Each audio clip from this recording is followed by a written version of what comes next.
Welcome into the next edition of the Vegas Squares podcast. We are sitting here in studio. Actually, I'm flying solo in studio today, but no matter, we do press on. I do have resident baseball expert and handicapper Chris Moon on the line with me. We're going to talk some baseball in the early part of the show. What's up, Chris?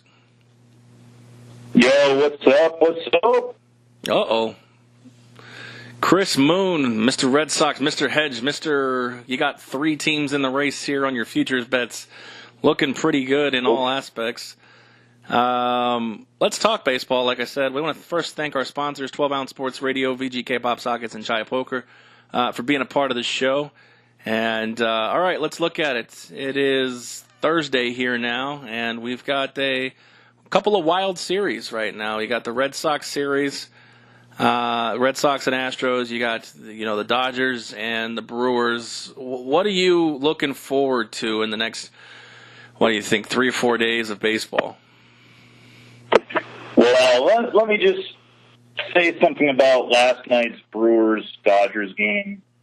I'm still very pissed off at Craig Counsell. I mean, how the hell do you let Cody Bellinger hit right there? You got a base open, and you got Yasmani Grandal behind Bellinger. Dude, you got to just intentionally walk him in the 13th inning. You can't let Bellinger beat you. Right. You got to either go with Grandal or you got to go with the pitcher spot. Even if you put Grandal on, bases loaded, it's a little dangerous, but you got a pitcher batting. They have no more bench spots, and that's, Exactly. It's just, I'm so mad, man. And then today was kind of interesting with the whole, we're going to start Wade Miley and let him pitch for one batter, and then, as it turns out, I like that move. The Dodgers then stack their lineup to face a lefty, and then Counsell makes a brilliant play with bringing in Brandon Woodruff. Unfortunately, it backfires in the fifth inning. Woodruff does get dinged up a little bit, and the Dodgers go on to win. So, they have all the momentum going back to Milwaukee, but I still gotta say the Brewers at home, they can do it. They can do it. Kershaw pitched great today. It's going to be fun. It's going to be fun, Game 6 and hopefully a Game 7. Yeah, most definitely. The Brewers have been cardiac kids this season, no doubt. I mean, just getting into the playoffs and getting a division crown, took a 8 or 9 game winning streak at the end of the season.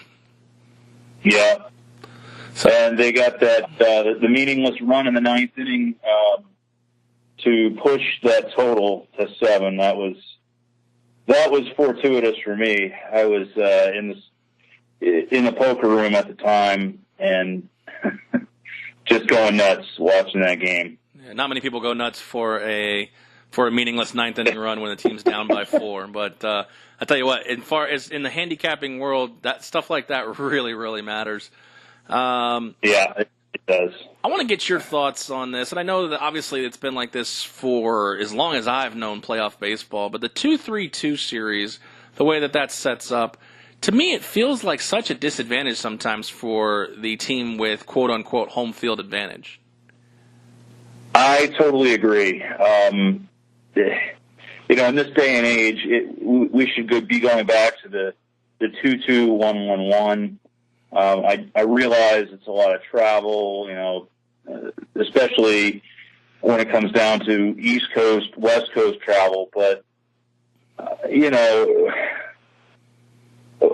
got to go back to doing that. The Dodgers really got an advantage here, being able to play 3 straight at home, and now they go on the road where they only have to win 1 out of 2 in Milwaukee. And especially in baseball, with the way, baseball, look at the best teams are, only a few games over 500. Home games, away games, really virtually, does home field advantage really mean that much in a game that's so 50-50 to say the least? Yeah. And I think they've been doing this for many, many years, but usually, like, if the team is traveling, they're going to send their starting pitcher a day early to the other city to get a good night's sleep, get acclimated, right? Just to relax. So, yeah, I certainly think that going back to the 2-2-1-1-1 way of doing a best of 7 is how, if I was the commissioner, if I was Rob Manfred, I would certainly push for that change. Yeah, I mean, who really makes that change? Is that the PA? Is it the MLB PA? Because I feel like, Rob Manfred would have pretty good say in something like that. I think it is the Players Association, and that's probably one of the negotiating. I don't even know the correct word. Collective bargaining agreement. Collective bargaining agreement that was put into place to cut down on the travel back and forth. But for really quality baseball, to make it fair for the top team in each league, you definitely need to do the 2-2-1-1-1. I always said to make it like hardcore balls to the wall. Give the home team the first 4 games and give the road team the last 3. Well, that's they would never do that. No, but that would create some fun, wouldn't it? It would, but you know what? It wouldn't. That would never work. Oh, do tell me. No, well, it's all about ticket sales, right? Yeah, you want to guarantee. Got to get there. Yeah. They want to guarantee the revenue coming in, so that's why it is what it is. Do you remember when the Major League Baseball flirted with the opening series? What was it like? First 3 games were first 2 games were on the road, and the last 3 were at home, or what was that one? Do you remember that one? That was crazy. A couple years ago. No, I don't. Was it? Yeah, I'm not familiar on that one. Only reason I remember it because I was living in Tampa at the time. And David Price was in Tampa. He was very vocal. They got the first 2 games on the road against Texas, and then they came home for 3. They lost the first 2 games, and then there was David Price was pissed. He was like, now you have a team who won 90, 5+ games, and you put us on the road for the first 2, and now we're in a hole where we have to win 3 straight. I don't think it lasted long. I think it might have lasted 1 year, but it effectively. And did David Price ever win a game in the postseason? Well, of course he didn't, but I'm saying, No. Yeah. Home or away, it might not have mattered for him. But, it is true. A team who wins 90-something games have to go straight on the road. I don't think we'll be seeing that format again anytime soon. Yeah.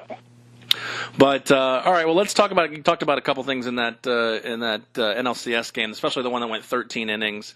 And I want to get your thoughts on just the couple of games in the NLCS, the first game with Manny Machado and that whole dust-up with Aguilar there on first base. Your initial thoughts when you looked at the play, if you had any alternate reaction, what were your initial reaction to that dust-up with Machado and Aguilar? Well, my initial reaction was the same as Christian Yelich. I'm like, that's a dirty motherfucker, Yeah. You saw, especially on the replay, you saw that Machado's running down the line. He sees Aguilar's on the bag. Yeah, his heel is up a little bit, but he had the outside of the bag that he could have run to, and he just did it on purpose. That was dirty. I didn't like it. I thought he was definitely out to injure Jesus. Don't call me Jesus. Yeah. Any thoughts on maybe Aguilar being at fault there a little bit? I mean, the play definitely. I was listening to some analysts and kind of listening to people talk about it, and the play definitely wasn't a bang bang play at first. No, by any stretch. Machado was out by 3-4 steps. And yes, the problem I have with Machado is, as great of a player as he is, we're talking about these kind of things instead of talking about the greatness that is Manny Machado. But I mean, a couple people said that, Jesus may have had a little bit of fault here because after he caught that ball, he kind of lingered on the bag a little bit. I don't know if that had anything to do with fatigue or if that had anything to do with showmanship against Machado. And obviously Machado didn't appreciate it, so because we saw what happened. But any chance there that Jesus shares some of the blame in this incident?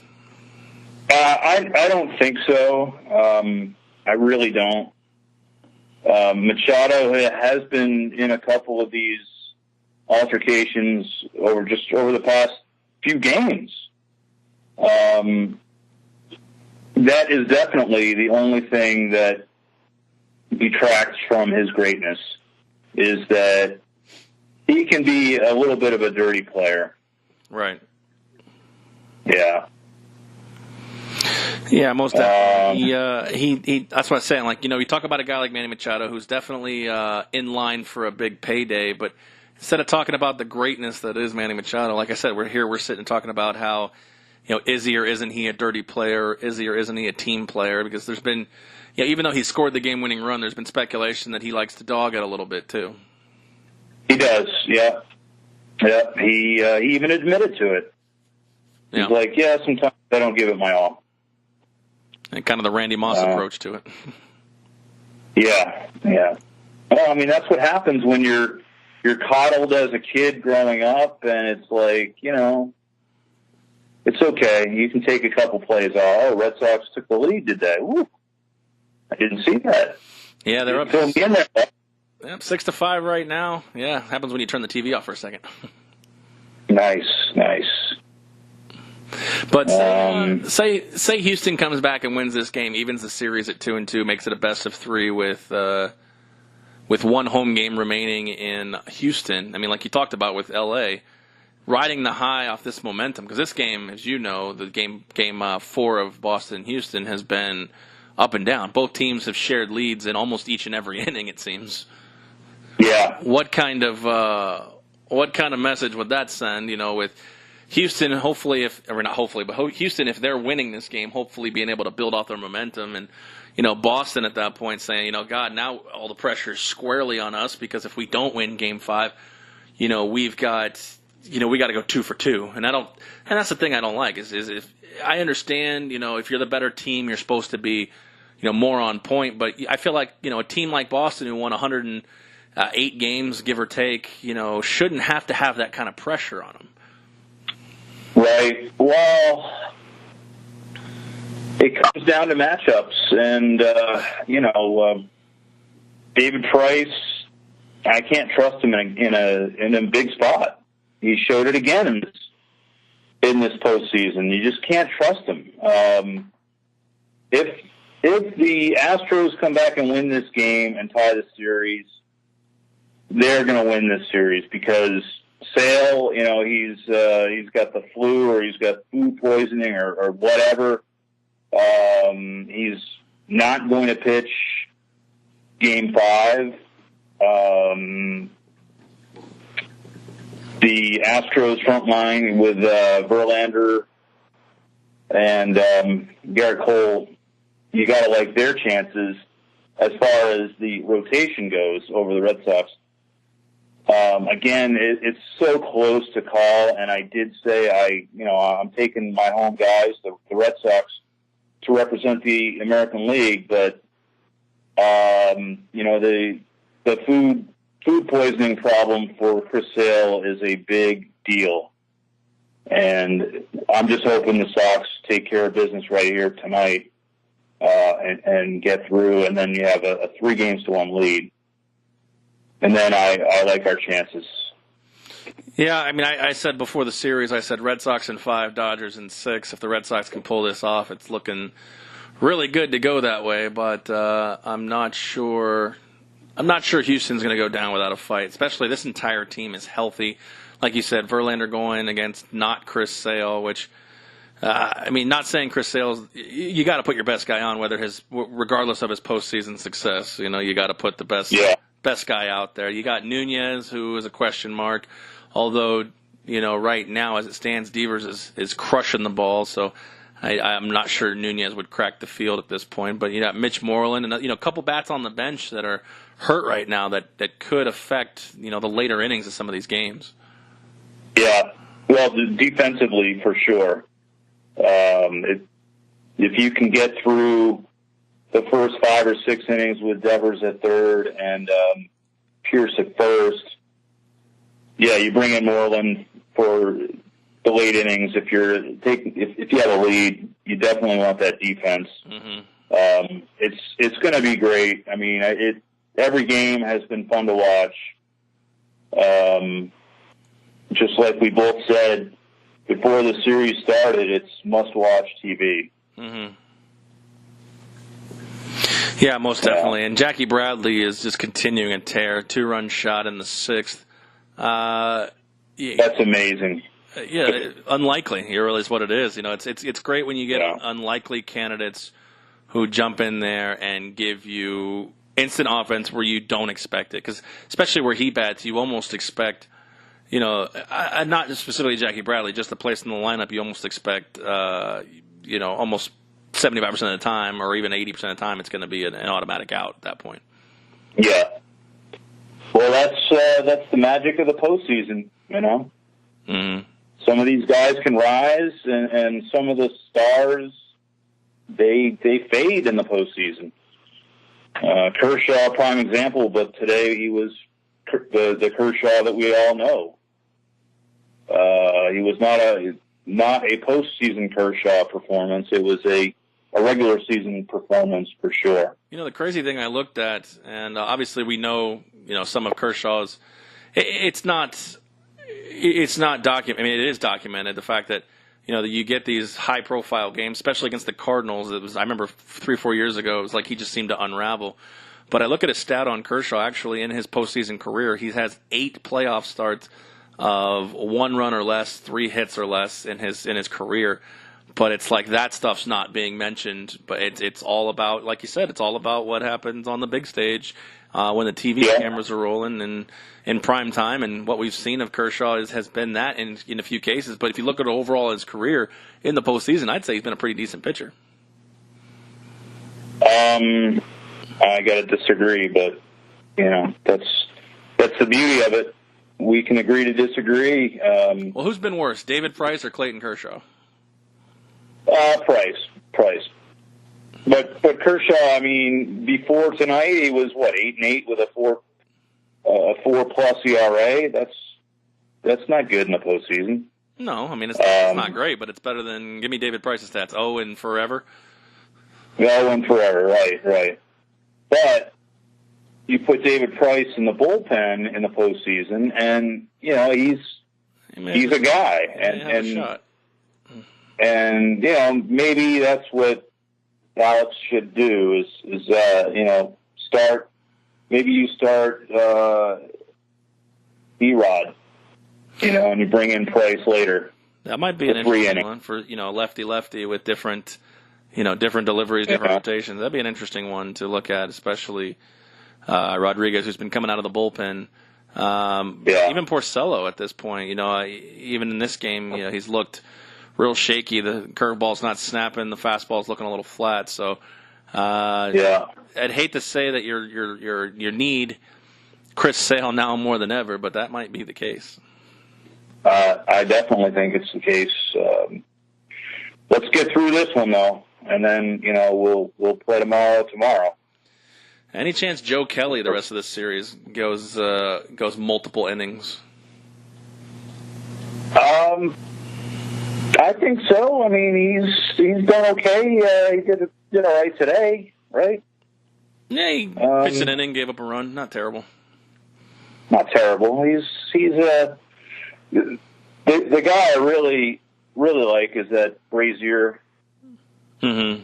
That they brought up in the middle of the year, and he's just been dynamite. As a bridge. So. Yeah, he's definitely going to put together some innings. He's going to be an innings eater, especially with getting to the red beard back there. But anyways, so I know you have the futures tickets. You've got the Astros, you got the Red Sox, you got the Brewers. Any chance you, without looking, objective or not looking subjectively at the ticket, any chance you really believe that the Brewers can come back in this series?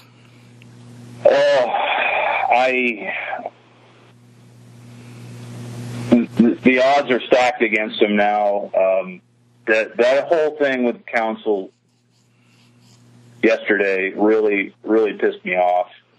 I don't think that they're gonna take care of it. I don't think so. I think the Dodgers bats are gonna wake up. They showed today they scored 5 runs. It's a different ball game in Milwaukee, however. Right. And now there's a lot of pressure on them. They got to win both games at home. They can do it, but the Dodgers are just 1 game away. So I'm sticking with the Brewers, but I don't like my chances. Fair enough. I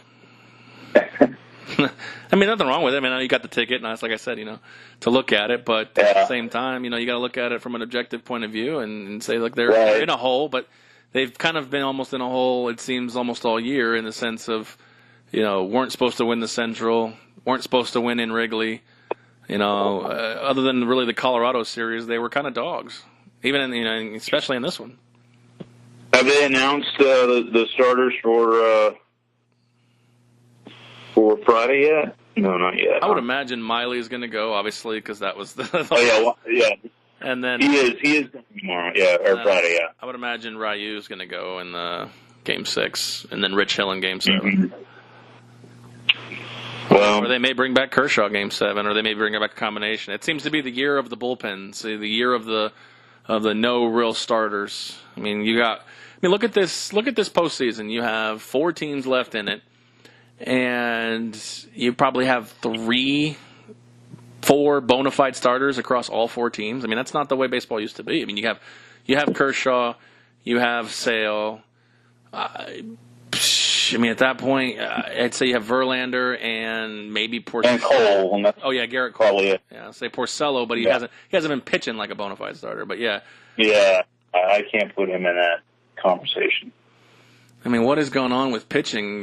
Nowadays that it's just guys just can't go into the 6th and 7th inning. I mean, I understand situations. Well, I don't know if it's they can't go. I think that the analytics are saying that, it's better to just go with 3 or 4 innings and then bring on another guy.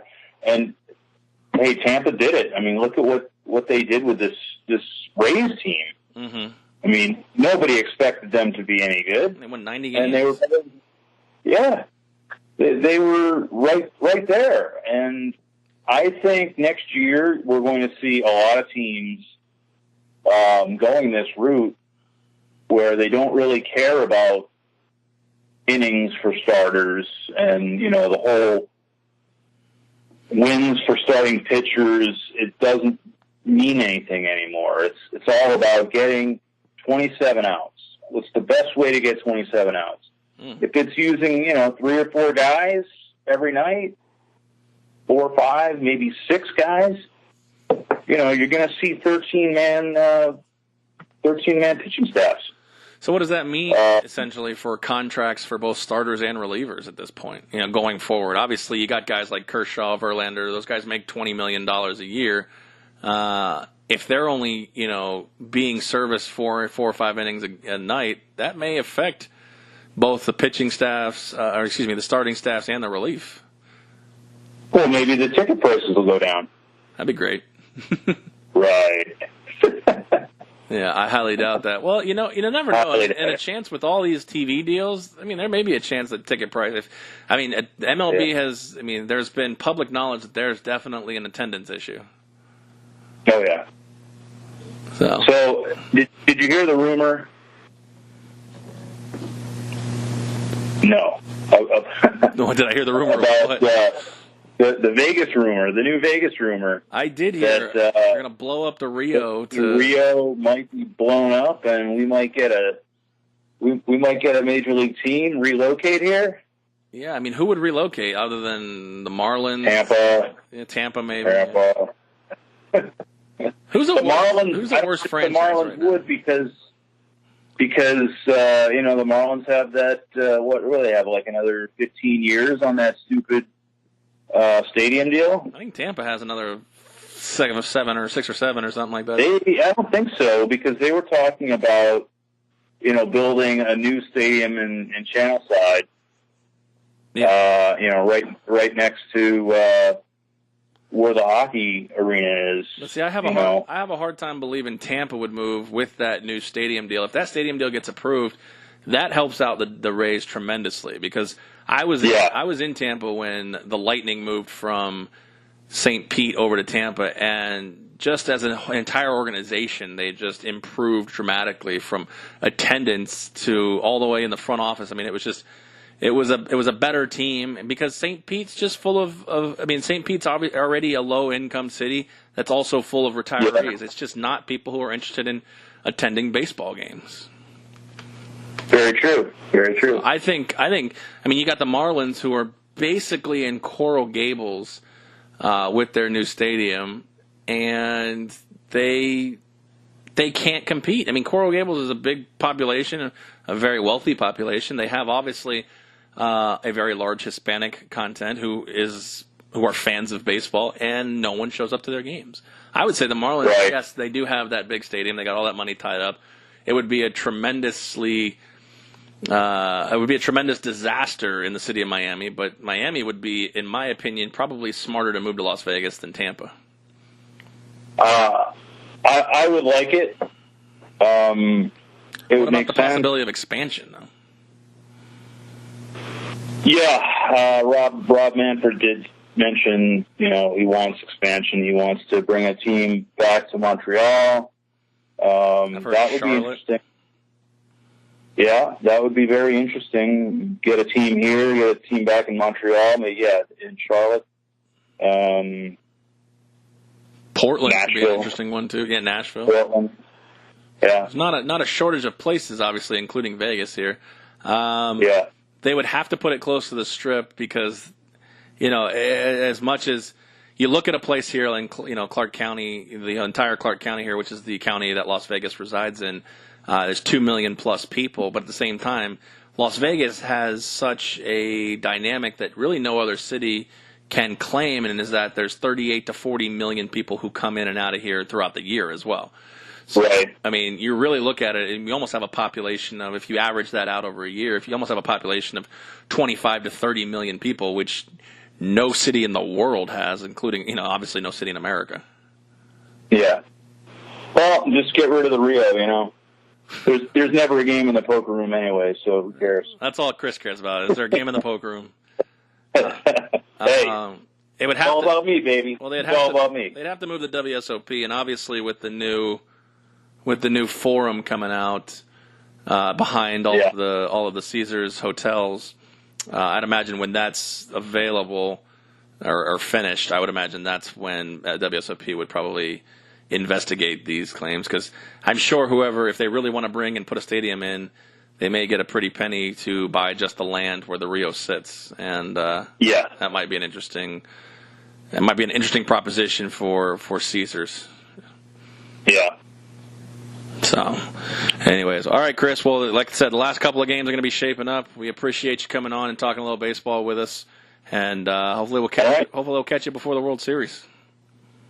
Well, you know it, and we're into football season. I'm still pretty deep in there on my football picks as well. So next week I'll come on for that. Next time we have you on, we'll talk some football as well for sure. All right, Chris. Appreciate you coming aboard. Thanks a lot. All right, and that was Chris Commish Moon giving us a little taste of postseason baseball, talking about some betting action, talking about some futures left in this series, and talking about a little expansion talk. You never know. It's always nice to talk about the future of baseball. You never know what's going to come down the line, both on the field and off the field. My next guest is Nate Wahl, Big Wall's Big Six Picks of the Week. He's on to discuss some college football with us and give us his picks for the week, as he does each and every week on Vegas Squares podcast. You can click the Big Walls Big Six tab on the website. It's under the Vegas Squares Radio Network, and then his drop down will come down. You can listen and get his picks. He's also pretty active on Twitter.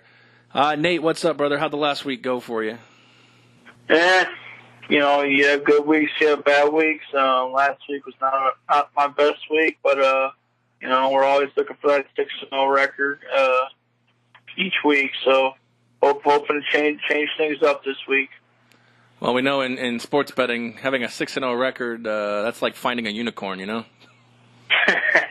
Finding a unicorn in Las Vegas, I'm guessing. Yeah, not a lot of those. Otherwise, there'd be some small casinos.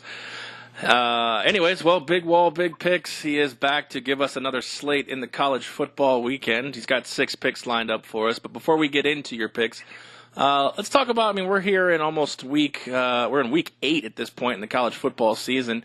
And a lot of things are really starting to take shape. SEC, conference matchups and races. You have, a lot of teams vying, even with 1 or 2 losses, still looking at, getting into potential playoff spots, starting to look at, a lot of different things. One thing that's starting to kind of take shape as well is the Heisman race, which, as of right now, it looks like a runaway for Tua Tagovailoa, the Alabama quarterback. What are your thoughts right now on how that's starting to kind of take shape, the Heisman race? Yeah, I think we've seen kind of a trend. I think there's a lot of great running backs, that had showed promise to be kind of in this race. But it's starting to kind of look like more of a quarterback's race. Like it seems to be, unfortunately. I don't want to say unfortunate, but most years, Tua is obviously running away with it, but Dwayne Haskins from Ohio State is not far behind him. Surprising note is in the one that's kind of shining, and it's not really a position that you really hear much, is Ed Oliver from Houston. He's defensive tackle.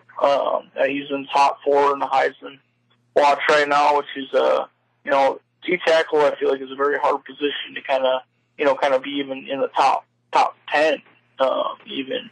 So to kind of see a different position up there is, it's good to see. And you got some good running backs, and it looks like Will Greer's kind of taking a downfall.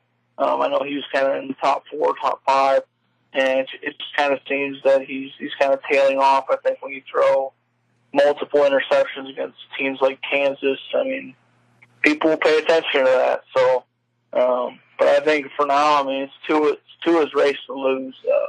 It'd be really hard to see a scenario where he falls off so bad that he loses the race altogether. So that's kind of where I'm at with the Heisman picks. How about you? Yeah, I've been looking at, obviously, you can make the case that, what team has Alabama played that's, obviously Tua's looked good, but when we get into the, the meat and bones of the schedule, they'll have Auburn, they'll have LSU, and they'll have an SEC championship game. Those are the 3 games I look to see, where is Tua actually placed among the rest of these guys? We've seen Dwayne Haskins go into Happy Valley, have a first half a little bit forgettable, but rally his team, rally the troops, and come back and provide that spark. Dwayne Haskins has been nothing short of amazing. No disrespect to Tua Tagovailoa.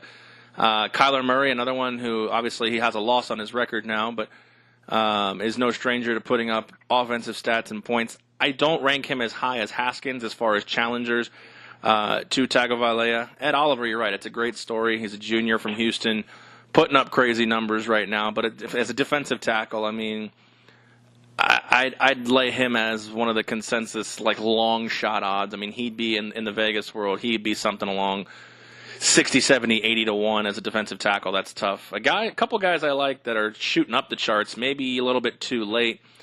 Darrell Henderson out of Memphis is averaging a first down per carry, which is just absurd.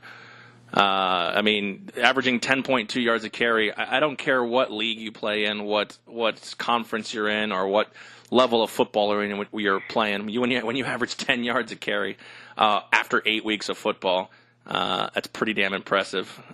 You're right. Will Greer, I think, took a step back a little bit, losing to Iowa State. While Iowa State's no slouch, it's not going to look good in the eyes of the Heisman voters and obviously the poll voters as well. Justin Herbert looked really good with Oregon.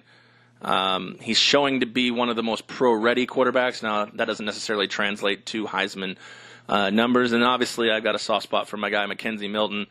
The close game against Memphis will probably hurt him just because of the P5 bias, in my opinion, and I don't want to go down that road. But he's got a couple more games coming up that he can obviously showcase his ability. It'd be nice to get him to New York, which would be something cool to see. But you're right. As the minus 180 betting favorite, it's Tagovailoa to win. Tagovailoa to lose at this point. But again, he's got some tough road ahead. No, I definitely agree. I think once you put him up against, the guy really hasn't played outside the, he's usually been playing just in the first half, and then they send down for Jalen Hurts, and, he's kind of stands there. So, I think late in the season it's going to be tough for him to, just kind of sit back and, relax versus, when you're playing Louisiana Lafayette and teams like that, it's really hard to or Arkansas State, teams like that.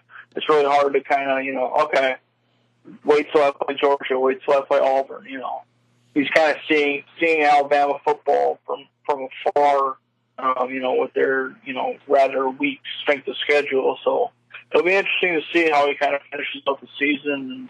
And, he did get injured in that Missouri game, so it'll be interesting to see how he kind of fares the rest of the season with that slight injury he had.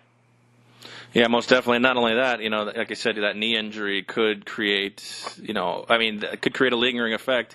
Good news for Alabama, they get Tennessee this week, although Tennessee had a big win against Auburn.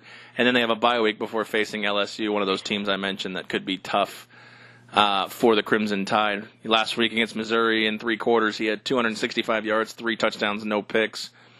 This year, 1,760 yards, 21 touchdowns, 2 touchdowns on the ground. I personally think Dwayne Haskins' numbers are better, but Tua definitely makes it look pretty easily. But maybe that's a product of the game plan and the fact that Alabama as a whole might just be head and shoulders above the rest of the NCAA. Yeah, and I think definitely with, Haskins definitely goes against better competition, as well as, when you look at Haskins, Ohio State kind of went through the JT Barrett era, and I think people kind of had maybe lower expectations for Haskins. When he kind of picked up the ball, it was kind of his time to shine. But it's great to kind of see him, dominate extremely well, and he's just a sophomore, so I think we're going to be looking forward to him, as a junior, and potentially, leaving. Potentially, I don't want to talk too soon, but leaving for the draft early. So. It'll be kind of interesting to see him, how it plays out and how the Heisman race plays out with Haskins. Yeah, most definitely. It's going to be interesting. I think that's the 2-horse race. No disrespect to Kyler Murray, but losing to Texas and then also having a bye creates kind of a prisoner of the moment right now. It's a little tough to really put him amongst the top 2, but he's still got a few games left. They'll have the Big 12 championship. They'll have Oklahoma State, left in their bag, as well as TCU. So. There'll be some opportunity for him to make a comeback, and if Tagovailoa actually injures himself, then that opens the door for a lot of people. Yeah, it really does. That's the thing. We know Nick Saban, is excellent ball coach, but it'll be interesting to see how conservative he is with Tagovailoa. See, he may put Jalen Hurts in for more plays than we think. It just kind of depends, kind of with him, which side of the coin, he's kind of flipping on that. Fair enough. All right, well, let's without further ado get into Big Wall's big picks of the week, and let's see. We got a good mixture here of different conferences, different games. You got totals, you got spreads. Let's look at it. Let's start with Memphis and Missouri. That's a game that I'm definitely interested in watching. Couple of big time teams that are definitely ability to score the ball is no slouch. You got Memphis who has the ability. They gave a close game to UCF last week. Missouri not necessarily close, but they definitely played Alabama pretty decent. You got 2 good quarterbacks. Obviously, everybody knows about Drew Lock as well, but I don't know. This game's shaping up to be, in my opinion, a high-scoring battle. What are your thoughts? Yeah, I was kind of thinking with the under. With whenever you start to see the points total, in the mid 70s, you always kind of tip your cap and you're like, okay, how predictable is this? But I mean, you're right. I mean, it's kind of two quarterbacks that I think are good. With Locke, I mean, the production from Locke this year compared to last year is not what it was. So that's why I'm kind of leaning towards the under, because I mean, Locke threw for 44 touchdowns last year. So far this year he has 12. So I mean, if we're halfway through the season through this week, he's projected to get 24, 25 touchdowns. So I mean, offensively, Missouri's offense, is good, and they do put up the points, but I think it's the production is down from Drew Lock from last year. And as far as like Memphis, I mean, in their last 6 games they played, 66, even though they're a high-flying scoring offense, 66% of their games have gone under in the last 6. So it's kind of an interesting stat for a team that, loves to put up points. And, defensively with Mizzou, to kind of see, in the SEC, I mean, they play the best teams every week. They're allowing 30 points a game on defense. It's the likes of Georgia, Alabama, South Carolina, teams like that. So, I mean, like I said, with that number kind of in the mid-70s at 74, I'm leaning I don't think it'll be much below 74, but I think it will get under this week. Right on. I mean, you're basically looking at everything trending-wise. You're basically saying, you know what, I see the trends, buck the trends. Memphis 9-1 is the over in the last 10 non-conference games. 8-1 the last 9 games after getting 450 yards like they did against UCF. 11-4 in the last 15 after allowing 400 yards in the last game, and 7-3 is Memphis's last 10 games against the SEC opponents. Same with Missouri, 6-1 on the over after scoring less than 20 their previous game, and 4-1 is the over against 5 with a winning record. So basically, Nate says, I see it, and I will fade it. That's what I'm thinking. Sometimes you got to look at that, you kind of see everything trending upwards, and you say at some point it's got to regress to the mean, and this might be one of those spots. So Nate is taking the under. Memphis at Missouri, Tigers versus Tigers. Let's look in the Big Ten here a little bit. We talk about Big Ten football as one of the better conferences. We have 2 teams that maybe don't sit as high in that conference as we expect them. We have Minnesota and we have Nebraska. Minnesota came off of, even though the score doesn't indicate it, I'd say they played Ohio State better than I expected them to. Obviously, as I took Ohio State minus the 30 last week myself. And then you have Nebraska, who still looking for a win. Right now, currently the line is Nebraska favored, 3.5 points, opened up at 6. The live total is 55. 60% of the money is coming on the dog, the Gophers. Yeah, I mean, the way I kind of am looking at it, when Nebraska plays at home, it seems like that against the spread, they are 0 for 5 of their last 5. So they're hitting at right at 0% against the spread. So, I mean, and I'm kind of with you on the Gophers. I feel like they're kind of trending upwards based on, Ohio State, they look decent in that game. I mean, I've grown up as a Wisconsin fan and watching, Wisconsin destroy Minnesota for the Axe every year. It was kind of a breath of fresh air to kind of see, Minnesota not really. I mean, they weren't getting just completely destroyed, which I think everyone would expect. And I mean, they were, right halfway, to 30 as far as the spread was concerned last week. So, I mean, I think, Minnesota at 3.5, I think that's a good number.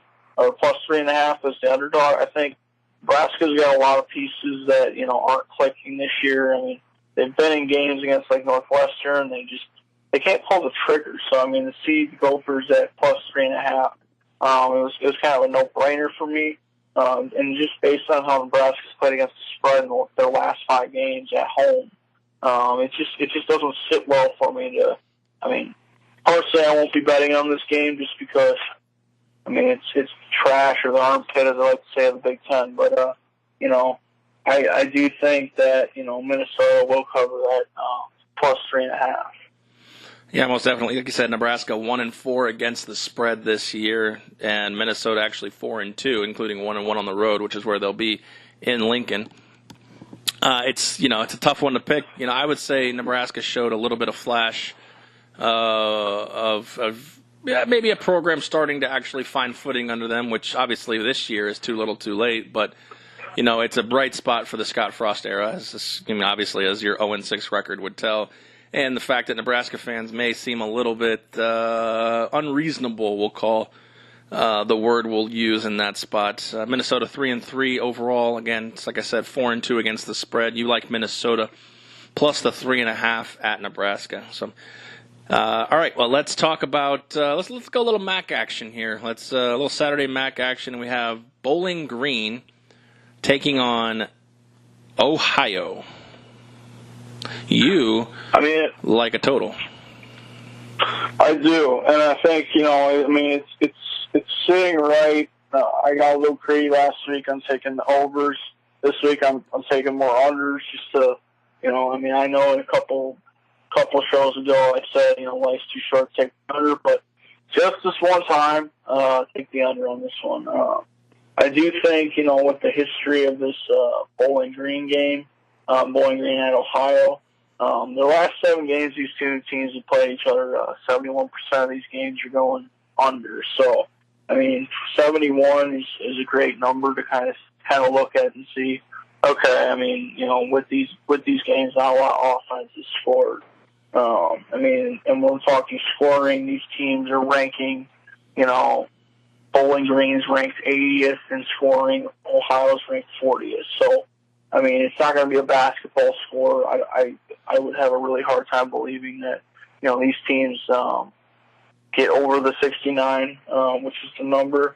And we kind of talked about, trends earlier. Once again, I'm going against the trend. Public money's kind of all over the over in this one at 63%. So I say do 37%, and, hopefully you can bet a little bit and get a steak dinner out of it. So I'm taking the under in this game. Yeah, most definitely. Line opened at 73. Action did pump in on the over, but the line has actually gone down. Live line currently on covers is 70. You're right. 5-2 is the under in the last 7 meetings, including 5-1 in Ohio the last 6 times these two teams have faced each other. It's going to be an interesting matchup, Never shy away from MAC action, or MACtion as we like to call it. All right, well, let's talk about Cincinnati at Temple, another game that's got big implications in the American Conference. Maybe not on Temple's side, but Cincinnati has cracked the top 25. They'll be playing an afternoon game in Philly, looking to continue. They are 6-0 overall, 3-0 on the road, 5-1 against the spread against a Temple team that's been really up and down, 4-3 overall, but 5-2 against the spread. Right now, 63% of the money is coming in on the dog, which is Cincinnati, which to many people would probably seem a little bit of a head-scratcher considering Cincinnati is ranked currently number 21 in the world. Who do you like in this spot? Yeah, I'm liking the dog in this one. I'm liking the Bearcats. I think they really kind of, came alive this year. They've had a lot of games where I'm like, can they stick in this game?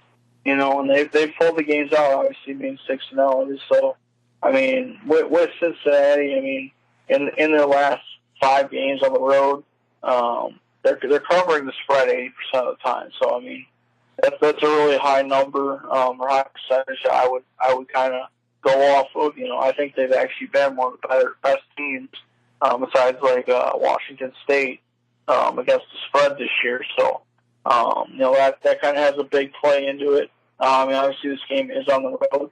But with Cincinnati, they've been running the ball like crazy. They're averaging plus 250 yards a game, rushing, which is top 10 in the country. So, Cincinnati at plus 3.5. I understand the game's in Philly.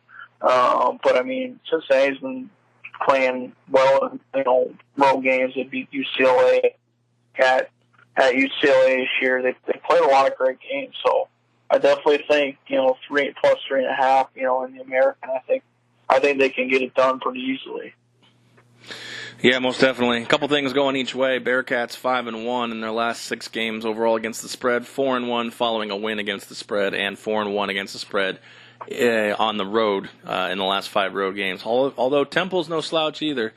Over the last 3 years in conference against the spread, they are 21-5. They are 4-0 this year following a win, and 12-4 against a team with a winning record against the spread.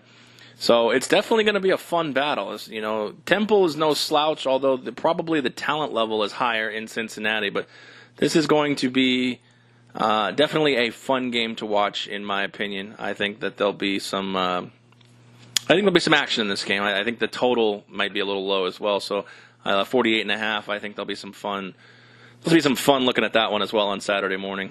All right, well let's talk about one of my favorite teams to cover in our Picks and Chatter podcast, and that's Old Dominion. A lot of people probably don't pay attention to Old Dominion other than the fact that they defeated Virginia Tech, but this year that's all they've done. They're 1-6 overall, 2-5 against the spread, including 1-3 on the road. Travel into a Western Kentucky team that's just as bad, 1-5. You know, only knowing this because of you tweeting, I know that they almost beat Louisville. They are 4-2 against the spread, though, so that's kind of something to look forward to. Who do you like in this spot? Western Kentucky is currently a 5-point favorite, receiving 2/3 of the money. The total's 55.5 live. Yeah, so I mean, I'm riding the other side of the fence for this one.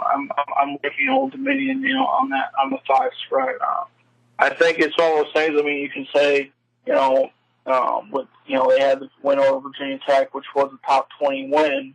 But I mean, other than that, they really haven't won many games. However, Western Kentucky, I mean, there's really nothing with Western. I mean, I've seen that they played Louisville and they played them pretty well, but at the same time, Western Kentucky also lost to a D1 AA school that wasn't, you know, they kind of went into Western Kentucky expecting to lose, and they kind of kicked the crap out of them. So, I mean, with Old Dominion, I mean, I definitely think, you know, they have an opportunity, you know, although it's at Western Kentucky, to, you know, potentially win this game. And I think 5 is a good number. I mean, +5. I think, you know, while the public money's going, or 2/3 of the public money's going toward Western Kentucky Hilltoppers, but I think it's a tough one on this one. I think Old Dominion has a chance to, you know, they know they've had a power win this year, even though they're only one. But you know, I think this is an opportunity where they kind of get back to their home place and you know, hopefully get a win and get the 5.5. So that's kind of where I'm at. Fair enough, fair enough. He's liking the Old Dominions. What's their mascot? The Kings? Monarchs. Monarchs, is that what it is? I saw the lion with the crown. I was like, I didn't quite know what that was, but either way. All right, well, let's move on to you got the big boy this week, 11 versus 23 or 12 versus 25, whichever poll you're looking at. We got Oregon, we got Washington State. One of 2 big battles in the Big 12 this weekend, with Colorado and Washington being the other one.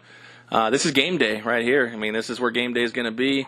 Current line, Washington -3. Over-under total is 68 right now. You got both teams 5-1. However, you have Oregon, who is 2-4 against the spread, and you have Washington State, who is a perfect 6-0 against the spread, including 3-0 at home. This is going to be a fun matchup. I mean, Washington State's been quietly 5-1, not really hitting anybody's radar, but they have a chance, really, with this matchup to take control of the North. Yeah, I mean, I'm kind of riding the other side of the fence with Oregon on the money line. I think, you know, with Washington State, you know, the game is in Pullman. You know, game day's there and whatnot, but I mean, I think it's going to be tough. I mean, Justin Hebert's been an outstanding quarterback this year. He's had a lot of big games, and I mean, that's nothing to, you know, shortcoming of, you know, Washington State, who's, you know, one of the top passing teams in college football right now. But I mean, I think, you know, Oregon knows how to play in these games. And I think a lot of the, you know, Washington State, I think Mike Leach, you know, unfortunately, I'm with this one. I'm kind of going, you know, when I picked for Mike Leach recently, it hasn't gone my way. So I'm turning my cheek. You know, I think he's a hell of a ball coach, and you know, Washington State's having a hell of a year. I'm turning my cheek and going with the money line and on the Ducks. So I think they'll go into Pullman, and you know, it'll be a real close game. I really do. I think it's going to be within, you know, 3 to 6 points, but. I do think the Ducks in the end will pull it out. You know, it's just going to be a one play at the end of the game that Justin Herbert, you know, makes a great pass, and I got the Ducks in this one. Fair enough. It's probably a good spot head-to-head. The Dog is 7-1 in the last 8 meetings against the spread. Most of the time that is Washington State, but either way, unfortunately, trends against you right now. Hopefully they get bucked. Ducks are 0-8 against the spread in the last 8 meetings and 0-4 the last 4 meetings in Pullman. So, like you said, bucking the trend in this spot. Hopefully Oregon, like you said, with their Heisman candidate, Justin Herbert. Crazy stat with Washington State. I mean, you got a guy in Minshew who's thrown for 2,400 yards. That's hard to see this year. I mean, you got a guy who's gone under the radar, but Herbert's no slouch as well. I mean, it's going to be a good game. 2 good quarterbacks. You got Herbert, who has a passing touchdown in 21 consecutive games. Looking, obviously, I would imagine he continues that in this spot, but I wouldn't feel too bad having Oregon in this spot, especially plus money. I think you're probably maybe on a good spot this one. Yeah, I definitely feel that, you know, Oregon, you know, they know they're definitely a team. They know how to play in these games. You know, they've always kind of been a spotlight team. So, I mean, you know, and Herbert's had an outstanding year. So, I think the big kicker with the Ducks is going to be, you know, looking at the numbers. Passing defense for Oregon is about 90th in the country. And obviously with passing yards, I believe Washington State's actually first. So that'll be kind of, I feel like, the kicker of the game. You know, can Oregon shut down that outstanding passing game that Washington State's had this year, you know, being first in the country. So that'll be, I think, the deciding factor. If they can hold that together and, you know, make stop it and everything, I think they should be victorious. But if not, we could be, you know, looking at an incorrect pick this week. Very, very, very true. All right, Nate, let's recap the picks. Starting with Memphis at Missouri, you like the under 74 in that game. Minnesota at Nebraska, you like the Golden Gophers with the 3.5 points going into Lincoln. We talked about Bowling Green in Ohio. You like the total in that one as well, under 70 or 69.5, depending on where you find it. Cincinnati at Temple, you're going with the dog again. Cincinnati Bearcats, even though they are the ranked team going into Philadelphia. Old Dominion, Western Kentucky, you like the dog as well. Old Dominion, the Monarchs, to go in there and beat, what are they, the Hilltoppers? Yeah, Hilltoppers. Hilltoppers. And in the game day game, you like the road team and Justin Herbert and the Ducks. You like them to go in there into Pullman and beat the Cougars, whether it's by 1 or by 1,000,000. That's all that matters on the money line. So to recap again, you got under 74 in the Memphis, Missouri. Minnesota plus 3.5. Bowling Green in Ohio, you got the under 70. Cincinnati and Temple, you got Cincinnati 3.5. Old Dominion plus 5, and Oregon on the money line plus 135. All right, Nate. Well, as always, we appreciate it. That's Big Wall's big picks of the week. Big 6 he's got for you, the slate. You heard him there. We'll have him also on his report on 12-Ounce Sports Radio. And, Nate, tell the people where they can find you on social media. Yep, so you can find me on Twitter, the Brickball87, DTP process, number 1. You can find me on Instagram at NWall23. You can also find me on Facebook at facebook.com/NWall23. So follow me on all the social media platforms, and we'll see you next week. All right, to wrap up here, we want to thank our sponsors, VGK Pop Sockets, Chai Poker, and 12-Ounce Sports Radio. We want to thank Chris the Commish Moon and Nate Wahl for coming aboard the podcast. We want to thank you guys for listening, and we will catch you this weekend with our Picks and Chatter, our NCAA edition, and our NFL picks of the week. Be sure to stay tuned for those on 12-Ounce Sports Radio. Also, you can catch us at the Vegas Squares website at vegassquares.com. For Spike and Tony, I am Aaron. We appreciate you listening. We'll catch you next time.